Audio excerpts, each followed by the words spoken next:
여러분 팔을 들고 얼마나 오래 버티실 수 있으십니까? 5분 정도 버티실 수 있나요? 우리 아이들 이제 이렇게 양육할 때 이렇게 가르칠 때 이제 그 혼내기 위해서 이렇게 지도하기 위해서 잠깐 정도 손을 들게 하면 팔이 아프다고 이렇게 두드리면서 울먹울먹 할 때가 있습니다. 여러분은 팔을 들고 계시면 얼마나 오래 버티실 수 있으신가요? 5분 정도면 그 정도는 가능하시나요? 아니면 10분? 오래 버티는 사람 1시간도 가능하실까요? 인도에는 무려 45년 동안 오른쪽 팔을 들고 생활하고 있는 사람이 있다고 합니다. 이 사람의 이름은 아마르 바라타라는 이름을 가진 사람인데요.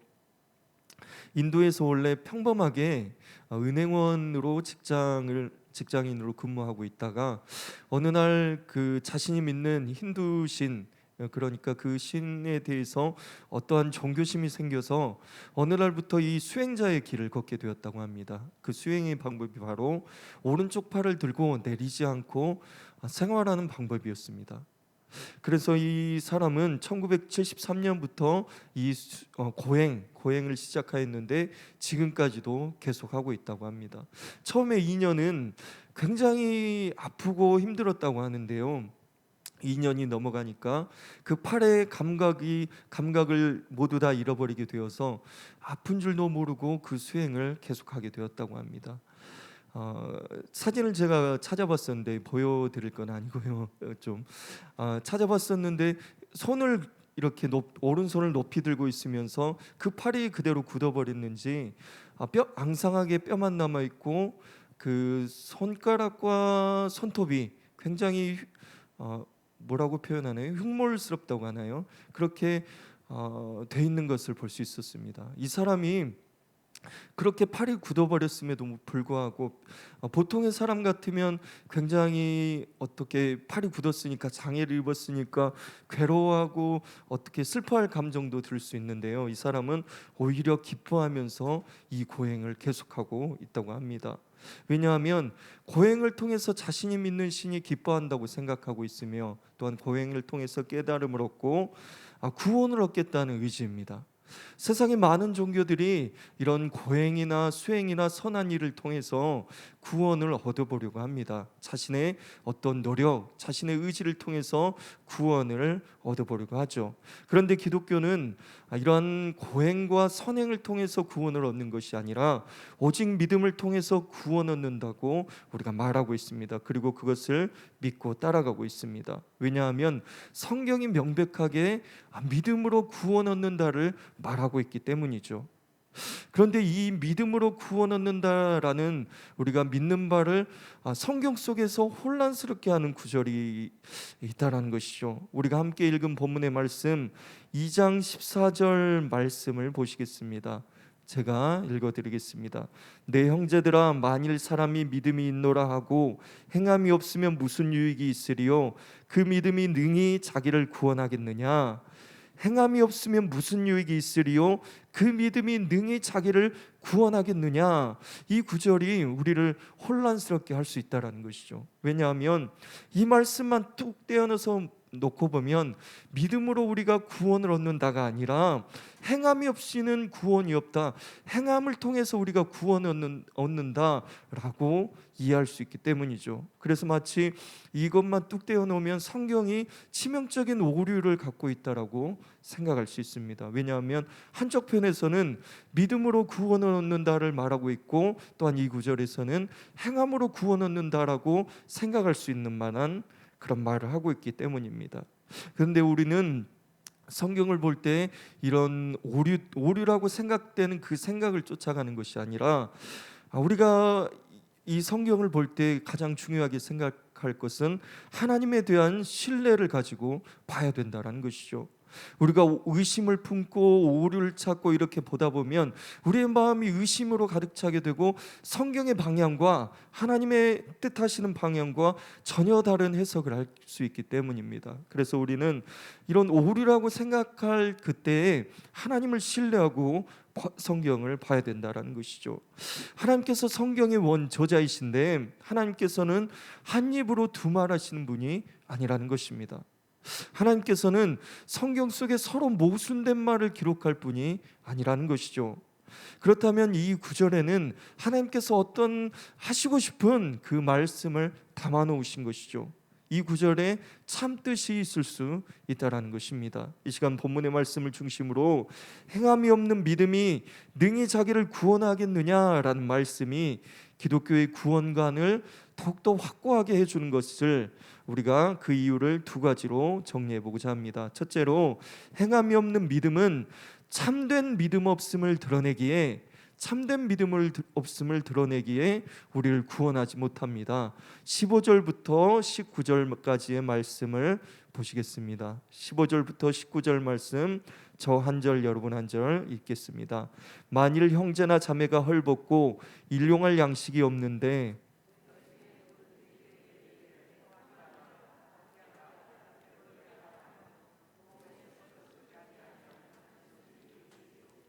이와 같이 행함이 없는 믿음은 그 자체가 죽은 것이라.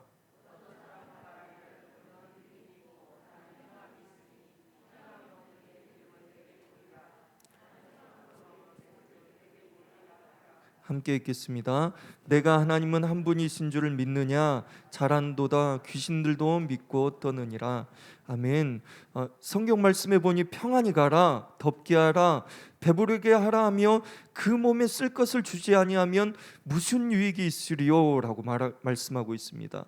우리가 평안히 가라, 더웁게 하라, 배부르게 하라, 우리가 도움이 필요한 사람에게 이렇게 말만 하면서 그를 정작 돕지 않는다면 나는 도울 수 없으니 다른 사람에 가서 도움을 받으라라는 말로 해석할 수 있다는 것이죠. 우리가 그 사람을 도울 수 있는 능력과 여건을 가지고 있으면서도 이와 같이 도움이 필요한 사람에게 나는 너를 도울 수 없으니 다른 사람에게 가서 도움을 받으라는 말은 결국은 나는 너를 돕지 않겠다, 너를 돕고 싶지 않다라는 말을 하고 있는 것이죠. 성령께서는 이러한 믿음을 다음과 같이 말씀하고 있습니다. 이와 같이 행함이 없는 믿음은 그 자체가 죽은 것이라 라고 말씀하고 있습니다. 야고보서는 상투적인 말만으로 자신을 신자라고 표현하는 사람들에게 그런 믿음은 자체가 죽은 것이라고 표현하고 있는 것이죠. 자체가 죽었다라는 것은, 그 믿음 자체가 죽었다라는 말은 그 믿음이 아니라는 것이죠. 그 믿음이 아니란 말은 거슬러 가보면 처음부터 그 믿음은 진짜 믿음이 아니고 없는 것처럼 없는 믿음이라, 없는 것이다 라고 우리가 이해할 수 있습니다. 우리가 믿음을 가지고서도 그 믿음에 따르는 행실을 가지지 않는다면 그 믿음은 죽은 믿음이요 그 자체로서 믿음이 아님을 증명하고 있는 것입니다. 요즘 간혹 기사에 데이트 폭력에 관한 기사가 올라올 때가 있습니다. 데이트 폭력이라는 이 단어는 사랑하는 연인 관계에서 일어나는 그 폭력을 데이트 폭력이라고 말합니다. 이 폭력에 관한 연구한 기사를 다룬 내용을 보았는데요. 2017년도와 2021년도에 그 일어난 수치가 굉장히 다르다고 합니다. 사고와 상담 수치로 보면 2017년도에는 14건의 데이트 폭력이 일어났는데요. 2021년은 4만 1,000건의 사고와 상담이 증가하였다고 합니다. 그러니까 2017년에 비해서 2021년이 2배 이상이 증가한 것이죠. 그런데 더욱 이상한 사실은 이 상담과 사고의 신고 건수에 비해서 입건되는 수는 오히려 줄었다는 것입니다. 2017년도에는 9,800건이 이렇게 접수가 되고 그 형사 사건이 처리됐는가 하면 2021년 9월 기준으로는 6,900건의 그런 입건이 되었다고 합니다. 그러니까 9월 기준으로 봤으니까 조금 더 더한다고 하여도 그 사고와 상담 수치가 2~3배로 증가한 것보다 오히려 후퇴한 것을, 정작 입건된 것은 후퇴하고 있는 증가율을 보이고 있는 것을 볼 수가 있습니다. 이 기사에서는 이 이유에 대해서 다음과 같이 기록하고 있습니다. 연인 관계에서 발생하는 데이트 폭력을 여전히 사적인 문제로 치부하는 인식에서 기인한 것은 아닌지 신중한 검토가 필요하다. 이 말은 어려운 말인 것 같지만 간단한 말입니다. 데이트 폭력을 하는 사람도 문제인데 데이트 폭력을 당하는 사람도 이것을 사랑 싸움 정도로 여김으로써 이 경향이 있다라는 것이죠. 데이트 폭력을 하는 사람도 커다란 문제이지만 당하는 사람도 그냥 사랑 싸움 정도로 생각하여서 이것을 심각한 문제로 받아들이지 않고 범죄로 받아들이지 않는다고 말하고 있는 것입니다.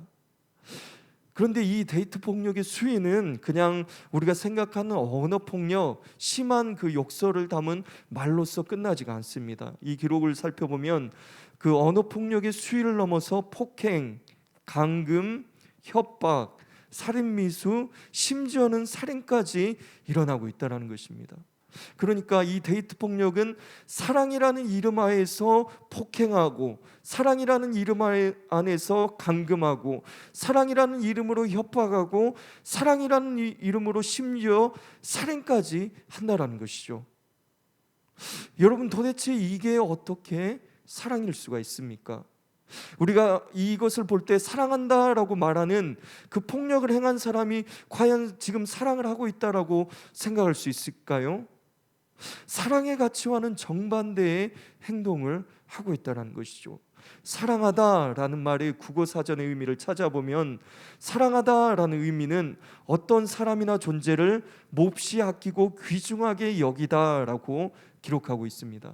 사랑이란 국어 사전의 의미에서도 그 사랑하는 대상을 우리 마음대로 조정하거나 함부로 하는 것이 아니라 몹시 아끼고 귀중하게 여기는 것을 사랑이라고 말하고 있습니다. 그런데 이러한 측면에서 데이트 폭력을 바라보면 이것은 사랑이 아니라 도무지 사랑이라는 이름으로 말할 수 없는 범죄라는 것을 우리가 알 수 있습니다. 데이트 폭력은 죄라는 것이죠. 여러분, 남편이 아내를 사랑하고 아내가 남편을 사랑하면 어떻게 해야 하나요? 몹시 아끼고 귀중하게 여겨 주어야 합니다. 여러분, 아멘이신가요? 네. 그러면 부모가 자녀를 사랑하면 어떻게 해야 합니까? 몹시 아끼고 귀중하게 여겨 줘야 합니다. 아멘이신가요? 예, 그렇다면 사랑하는 연인이 서로 사랑을 하면 어떻게 합니까? 몹시 아끼고 귀중하게 여겨줘야 합니다. 아멘이신가요? 그렇다면 다시 한번 묻겠습니다. 신자가 예수님을 사랑하면, 믿는 자가 예수님을 사랑하면 어떻게 해야 합니까? 예수님의 몸된 교회와 교회에 지체된 지체들을 몹시 아끼고 귀하게 여겨야 하는 것이죠. 아멘이시죠? 네, 몹시 아끼고 귀하게 여겨줘야 합니다. 그런데 행함이 없는 믿음은 무엇입니까? 마치 사랑이라는 이름으로 자행되고 있는 데이트 폭력처럼, 데이트 폭력이 사랑이 아닌 것처럼 우리가 예수님을 믿는다고 하면서도 믿음의 가치를 따라가지 않는다면 그 믿음은 무엇입니까? 거짓 믿음이요, 처음부터 없는 믿음이라는 것을 우리는 기억해야 합니다. 18절 후반부를 보시겠습니다. 행함이 없는 믿음을 내게 보이라. 나는 행함으로 내 믿음을 내게 보이리라 라고 말씀하고 있습니다. 이 말은 행함이 없이 그저 하나님에 대해서 지식적으로 아는 것, 하나님에 대해서 지식적으로 아는 것만으로는 참된 믿음을 증명할 수가 없다는 것입니다. 19절에 보시면 귀신들도 믿고 떤다라고 기록하고 있습니다. 귀신들도 하나님에 대해서 하나님의 한 분이심을 알고 그 한 분 하나님을 믿고 그분을 바라보니까 떨고 있다라는 것이죠. 그러나 귀신들의 문제는 무엇입니까? 하나님의 뜻을 행하는 것에 대해서는 전혀 관심이 없다라는 것입니다. 우리가 참된 믿음을 소유하지 않은 사람도 이와 같습니다. 하나님의 뜻에 대해서는 전혀 관심이 없는 것이죠. 하나님의 뜻이 이루어지는 것에 대해서는 관심이 없다라는 것입니다. 야고보서는 수신자 유대인 그리스도인들에게 이 구절을 통해서 하나님에 대해서 단순히 지식적으로 아는 것만으로는 구원에 이르는 참된 신앙을 소유하지 않은 것이라고, 소유하였다고 착각하지 말라고 경고를 보내고 있습니다. 왜냐하면 지식적인 아는 것은 귀신과 비교해 볼 때 전혀 나을 것이 없기 때문이라는 것이죠. 이 야고보서의 경고를 당시의 유대인 그리스도인뿐만이 아니라 오늘 세상에서 비판받고 있는 교회의 한 일원으로서 우리 마음에 다시 한번 새기시는 저와 여러분이 되시길 바랍니다. 둘째로, 행함이 없는 믿음이 참된 믿음이 있음을 증거하기에 우리를 구원에 이르게 합니다. 20절부터 26절까지 말씀을 보시겠습니다. 20절부터 26절 말씀, 저 한 절, 여러분 한 절 읽겠습니다. 아, 허탄한 사람아, 행함이 없는 믿음이 헛것인 줄을 알고자 하느냐?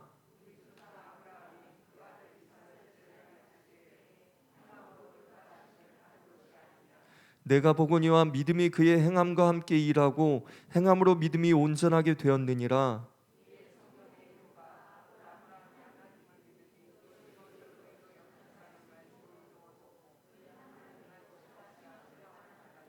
이로 보건대 사람이 행함으로 의롭다 하심을 받고 믿음으로만은 아니니라.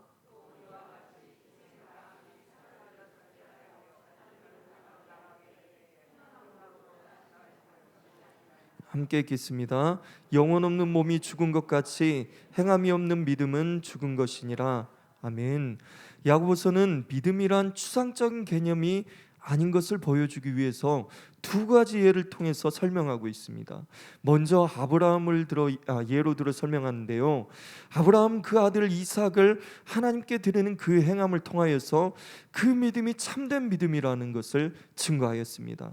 그런데 성도 여러분, 아브라함이 그 자신의 아들을 하나님께 드리는 것이 과연 쉬웠을까요? 그 아들을 하나님께서 명령하셨다고 드리는 게 과연 쉬웠을 거냐는 말입니다. 쉽지 않았을 거라는 것이죠. 우리가 이것을 쉽게 생각해서는 안 된다는 것입니다.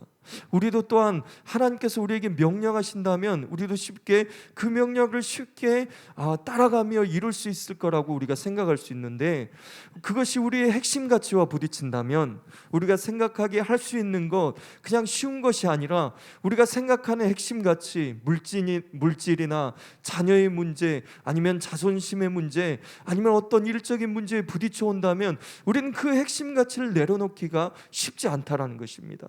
그런데 아브라함은 자신 안에 하나님에 대한 믿음이 있었고 부활의 믿음이 있었기 때문에 그는 하나님의 말씀을 향하여서 순종하였고, 그 순종을 통하여서 자신의 참된 믿음이 있음을 증명한 것입니다. 19절에 묘사된 귀신의 믿음과는 근본적으로 다른 것을 알 수 있습니다.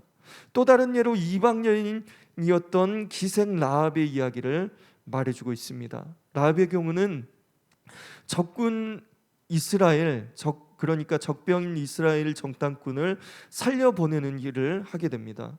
이 일은 굉장히 위험한 일입니다. 적국을 돕는 것이기 때문에 이 일이 밝혀지게 되면 배신자로 낙인 찍게 되고 심지어는 목숨을 잃을 그런 위험에도 처하게 되는 것이죠. 목숨을 잃지 않는다고 해도 이 이야기가 드러났을 때는 그 사람뿐만이 아니라 그 모든 주변의 가족과 친지들이 다 배신자의 가족으로 낙인 찍혀서 고난당하며 살 수 있는 일이기 때문에 이 일을 쉽게 할 수 있는 일이 아니었다라는 것입니다. 그런데 라합은 이스라엘 하나님에 대한 소문이 자신에게 들을 때마다 계속해서 하나님에 대해서 궁금했고, 또한 그 하나님이 살아계신 하나님으로 점점 믿어지게 된 것이죠.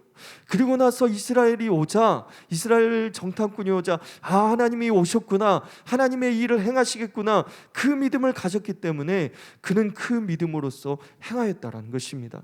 라합은 하나님에 대한 믿음을 갖게 되었고 그의 행위로서 하나님에 대한 믿음이 참된 것인지 거짓된 것인지 그 행위를 통해서 나타내게 되었다는 것이죠. 참된 믿음을 그 행위로서 증거하게 되었습니다. 성도 여러분, 참된 믿음은 우리의 삶으로서 행위로서만 증명되어질 수 있다는 것입니다. 우리가 하나님에 대한 참된 믿음을 가졌다면 믿음의 가치에 따른 삶이 따라오기 마련이라는 것입니다. 그런데 이 말은 구원을 위해서 믿음과 그리고 행함 두 가지 조건이 있다는 말이 아닙니다.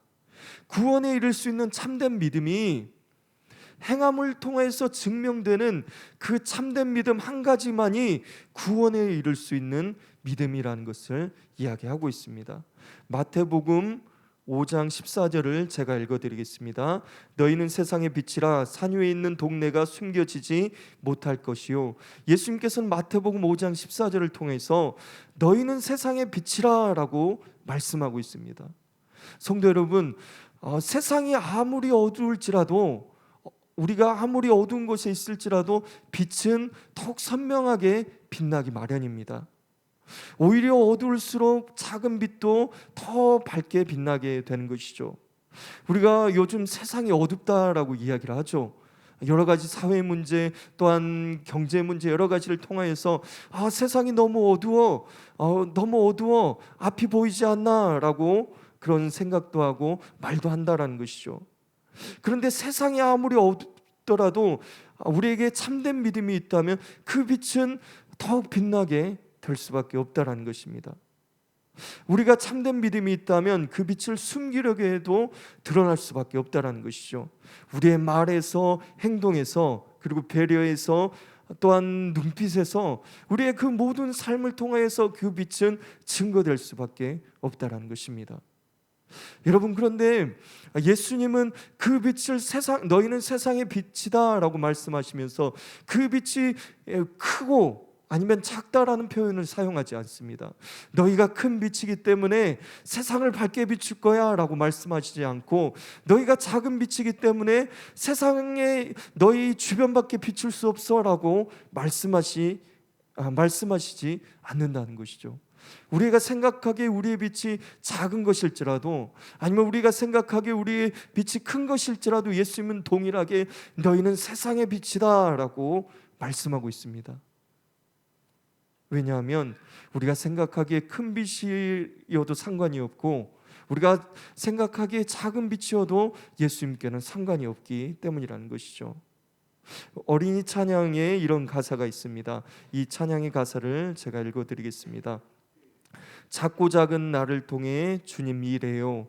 내가 가진 빛은 아주 작은데 내가 너를 통해 큰 빛을 비추리. 어두운 땅 모두 환하게 되리라. 이 찬양의 가사는 이런 것이죠. 내가 나의 빛을 보니 굉장히 작고 작게 보인다라는 것이죠. 그런데 더 보니 내가 가진 이 빛은 아주 작은데 하나님께서, 예수님께서 너를 통해, 그 작은 빛을 통해 큰 빛을 비추겠다고, 어두운 땅을 환하게 비추겠다고 표현하는 것이 이 찬양의 가사입니다. 성도 여러분, 우리가 믿음은 행함을 통하여서 증명해야 된다라고 말했습니다. 그런데 저에게, 또한 제가 여러분에게 정말로 여러분은 그 믿는 바의 가치를 따라서 여러분의 삶을 완벽하게 살아내고 있습니까? 아니면 저에게 그 믿음의 가치를 완벽하게 살아내고 있습니까? 라고 묻는다면 저는 그 물음에 대해서 선뜻 대답하기가 쉽지 않을 것 같습니다. 왜냐하면 그 믿음의 삶을 살아내려고 노력하고 있지 않다기보다, 우리가 가진 그 빛이 너무 작다, 제가 가진 빛이 너무나 작다라고 느끼고 생각할 때가 있기 때문이라는 것이죠. 우리가 만약 하나님께서 우리에게 아브라함처럼 자녀를 바치라 라고 하면 저는 그게 쉽지 않을 것 같습니다. 그리고 당장 선교지 그 후진국에 가서 선교사로서 선교 사역을 하라라고 하면 기도부터 할 것 같아요. 하나님, 이게 정말 하나님의 음성이 맞습니까? 그리고 핵심 가치에 비추어 보면서 이 핵심 가치에 저울질을 하면서 하나님을 설득할 것 같습니다. 여러분은 어떠하십니까? 하나님께서 여러분에게 지금 당장 모든 것을 버리고 선교지로 가라고 하시면 가시겠습니까? 아니면 순교의 현장에 여러분을 밀어놓고 지금 이때다, 이때 죽어야, 이때 순교하여 하나님의 영광이 드러난다라고 하나님께서 몰아비치고 말씀하신다라면 여러분 기꺼이 그 순교의 현장에서 순교하시겠습니까? 아니면 여러분이 아니라면 여러분의 자녀를 하나님께서 그 순교 현장에 보내셔서, 선교지에 보내셔서 이 사역을 감당해야 한다라고 하면 여러분 그것을 기꺼이 선뜻 기쁨으로 그 일을 하실 거냐는 말이죠. 우리가 그 일을 하지 못한다라면 우리가 가진 빛이 대단히 크고 위대한 빛이 아니라는 것을 우리는 알 수 있다는 것이죠. 우리가 가진 빛이 그것에 비추어 볼 때 너무나도 작고 보잘것이 없어 보인다라는 것이죠. 때로는 교회 안에서, 가정에서, 또한 직장에서 우리가 믿음의 영역을 감당하는 그 일들이 굉장히 작고 사소한 것처럼 보일 때가 있다라는 것입니다. 그때 우리는 우리가 가진 빛에 대해서 너무 작기 때문에 그냥 꺼트려도 되는 것 아니야? 그냥 멈춰도 되는 거 아니야? 그리고 이것은 나보다 다른 사람, 더 위대한 사람이 해야 되는 것 아니야? 라고 생각할 수 있다는 것이죠. 그때 이 찬양의 가사를 우리는 생각해 보았으면 좋겠습니다. 작고 작은 나를 통해 주님이 이래요. 내가 가진 빛은 아주 작은데 내가 너를 통해 큰 빛을 비추리. 어두운 땅 모두 환하게 되리라 라고 이 찬양의 가사는 고백하고 있습니다. 우리를 향하신 주님의 음성인 줄 믿습니다. 우리의 가정에서, 또한 교회에서, 직장에서 우리가 대단하고 큰 것을 맡고 있지 않더라도 하나님께서 그 작은 빛을 통하여서 큰 빛을 비추며 너를 통해 어두운 땅을 환하게 하여 주신다는 것이죠. 우리의 가정 안에서 기도하는 것을 멈추지를 말아야 될 이유가 여기 있는 줄 믿습니다. 우리의 직장 안에서 믿음의 가치를 살아내는 삶을, 그것이 사소한 것일지라도 말씨에서, 또한 눈빛에서 우리가 배려해서 그것을 포기하지 않는 저와 여러분이 되시기를 바랍니다. 하나님께서 그 빛을 통해서 밝은 빛을 비춰주시기 때문입니다. 아무리 작은 빛이라도 하나님께서는 그 빛을 통해서 비춰주신다라고 말씀하고 있습니다. 오히려 우리가 가진 빛이 커다랗다고 생각하는 것이 문제가 될 수 있습니다. 왜냐하면 내 빛이 크면 내 생각이 드러나고 하나님의 빛이 아니라 우리의 빛을, 우리 자신의 빛을, 우리의 민낯을 드러내고 싶어하기 때문이라는 것이죠. 오히려 우리의 빛이 작다라고 인정한다면 하나님을 의지하게 되겠죠. 하나님, 나의 빛이 작습니다. 하나님의 역사가 필요합니다. 그리고 하나님을 바라보겠죠. 하나님의 빛이 드러나게 하여 주십시오. 그래서 우리의 마음에 작은 빛이 있다는 것을 생각할 때 하나님을 의지하고 결국 하나님의 빛을 비추는 자가 되어진다는 것입니다. 그러므로 우리가 가진 빛이 아무리 작게 보일지라도 그것을 꺼트리는 것이 아니라, 멈추는 것이 아니라 오히려 그 작은 빛을 가지고 하나님 앞에 나아가시는 저와 여러분이 되시길 바랍니다. 하나님 앞에 나아가 하나님이 우리의 그 빛을 통하여서 가정을 비추고, 직장을 비추고, 우리가 속한 믿음의 공동체를 비추어서 하나님의 역사를 이루실 수 있기 때문입니다. 그러므로 그 믿음의 걸음을 계속해서 나아가시는 저와 여러분이 되시길 바랍니다. 이제 말씀을 정리하고자 합니다. 참된 믿음은 무엇입니까? 믿음의 가치를 행함으로 증명한 믿음입니다. 어려운 일을 당해도 우리가 하나님을 끝까지 신뢰하는 자세야말로 참된 믿음의 증거입니다. 우리가 때로는 어려운 여건 속에서도 이웃에 대한 선행의 의지를 굽히지 않고 있을 때 그것도 참된 믿음의 증거가 될 수 있는 것이죠. 우리가 바쁘고 또한 일이 바쁨에도 불구하고 서로를 돌아볼 수 있는 것, 가정의 구성을 돌아보며 믿음의 지체를 돌아볼 수 있는 것도 참된 믿음의 증거일 수 있다는 것입니다. 참된 믿음의 빛을 가정과 직장과 교회에서 비추어내시는 저와 여러분이 되시길 바랍니다.